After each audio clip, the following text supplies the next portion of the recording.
शंकरगढ़ नाम के छोटे से कस्बे में सुनीता और उसकी बेटी पिंकी एक कच्चे मकान में रहते थे। सुनीता के पति रमाशंकर ने बड़े ही प्यार से ये छोटा सा घर बनाया था और उसका सपना था कि वो इस घर में अपनी पत्नी और बेटी के साथ रहे। लेकिन होनी को तो कुछ और ही मंजूर था। घर जब तक बनकर तैयार हुआ, एक सड़क हादसे में रमाशंकर की जान चली गई। अब सुनीता पर पिंकी को पालने की जिम्मेदारी थी। सुनीता ज्यादा पढ़ी लिखी नहीं थी, इसीलिए उसने मजदूरी करना शुरू कर दिया। सुनीता सुबह जल्दी उठती, खुद तैयार होती और फिर पिंकी को तैयार करती। पिंकी को स्कूल छोड़ने के बाद वो काम पर चली जाती। सुनीता की जिंदगी ऐसे ही गुजर रही थी। पिंकी, तैयार हो गई क्या? हाँ माँ, मैं पूरी तरह तैयार हूँ। अरे वाह, आज तो बड़ी अच्छी चोटी बनाई है तूने। नहीं माँ, तुम्हारे जैसी चोटी तो कोई नहीं बना सकता, और तुम्हारे जैसे कढ़ी चावल भी कोई नहीं बना सकता। माँ, वैसे कढ़ी चावल कब बनाओगी? कल मैं काम पर नहीं जाऊंगी, तो आज शाम को आते हुए बेसन और दही लेती आऊंगी। कल ही बना दूंगी तेरे लिए कढ़ी चावल। अरे वाह माँ, फिर तो मजा आ जाएगा। अगर कल कढ़ी चावल बनने वाले हैं तो मैं आज शाम को खाना नहीं खाऊंगी। अरे पर क्यों?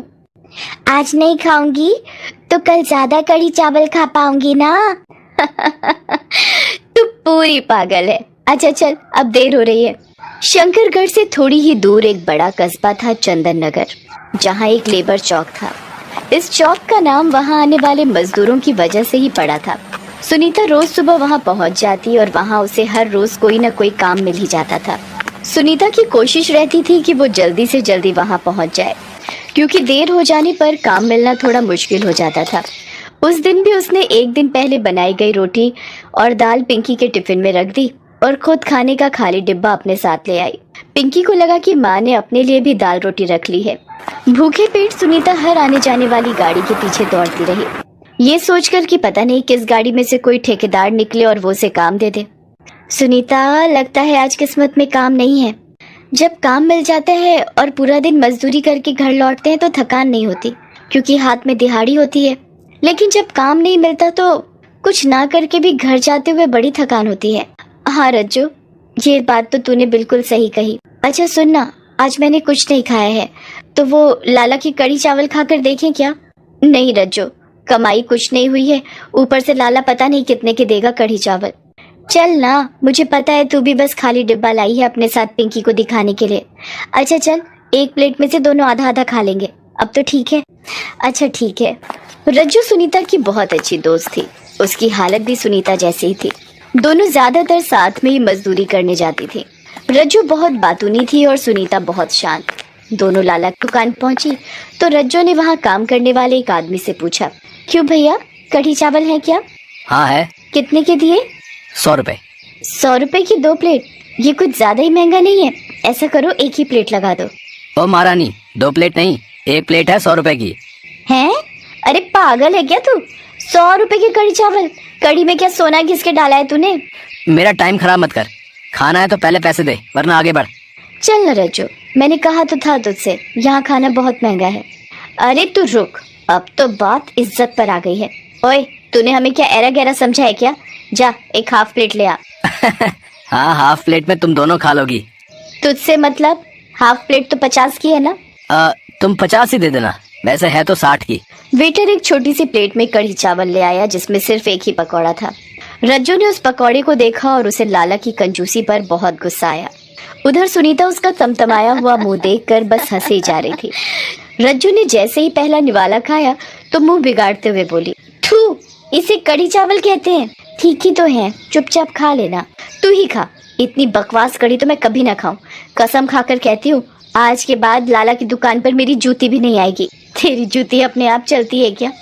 मेरा मजाक मत बना, वरना इसी केसर वाली आलिशान कढ़ी से तेरा मुंह रंग दूंगी। जितनी महंगी कढ़ी थी उसका स्वाद उतना ही बुरा था। सुनीता ने तो मन मार के खा भी लिया, लेकिन रज्जू ने तो उस कढ़ी का दूसरा निवाला तक नहीं लिया। असल में जिस लाला की दुकान से दोनों ने कढ़ी खाई थी, उसकी दुकान बहुत चलती थी, क्योंकि आसपास कोई और खाने की दुकान नहीं थी, तो मजबूरी में लोगों को उसके यहाँ से ही खाना पड़ता था। फिर घर वापस लौट। अरे कुछ बोलेगी भी या ऐसे ही गंदा सा मुंह बनाकर चलती रहेगी?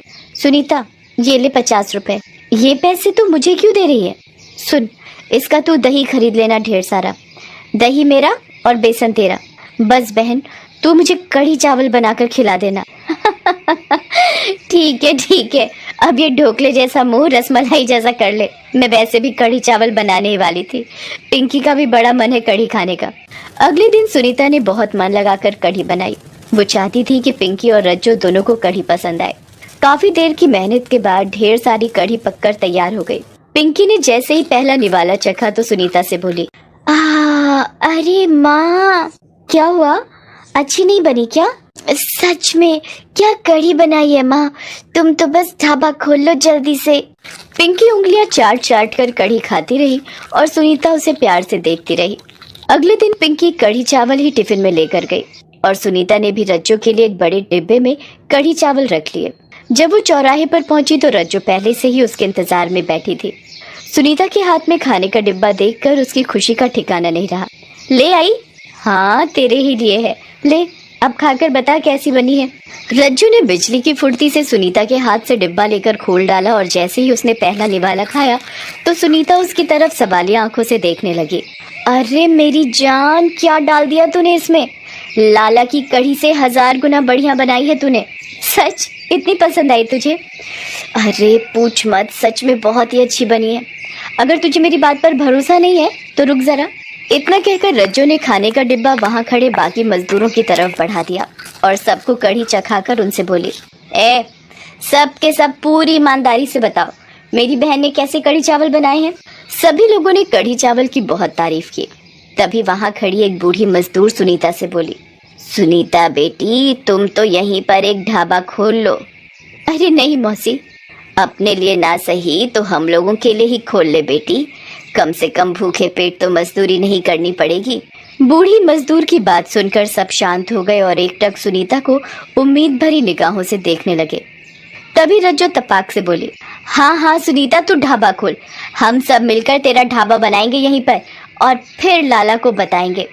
लेकिन क्या? तू 100 रुपए की प्लेट मत देना। हाँ। रज्जू की बात सुनकर सब हंसने लगे। सभी ने ठान लिया था कि वो सब सुनीता का ढाबा खोलकर ही दम लेंगे। अगले दिन लकड़ियों और पन्नी का जुगाड़ किया गया। कोई कुर्सी लाया तो कोई टूटी हुई मेज। पैसे इकट्ठे करके 2 भगोने लिए गए और 3 दिनों में ही सुनीता का ढाबा खुल गया। बेसन और चावल के लिए रज्जू और सुनीता दोनों ने पैसे मिलाए। फिर अगले ही दिन सुबह सुबह सुनीता ने कढ़ी चावल बना दिए, वो भी मजदूरों के वहां आने से पहले। पिंकी और रज्जो ने भी उसकी पूरी मदद की। सबने कढ़ी चावल खाए और जमकर तारीफ की। सभी ने बोहनी के तौर पर उसे 1-1 रुपया दिया।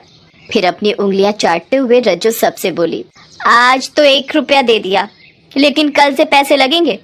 सुनीता, इतने बढ़िया कढ़ी चावल की प्लेट कितने में दोगी हम गरीबों को? 30 रुपए में। 30 की हाफ प्लेट? नहीं, भर पेट। सुनीता की बात सुनकर सबके चेहरे पर मुस्कान आ गई। कुछ दिनों के बाद इसी ढाबे ने सुनीता और पिंकी की जिंदगी बदल दी और मजदूरों को भी पेट भर खाने का एक सहारा मिल गया।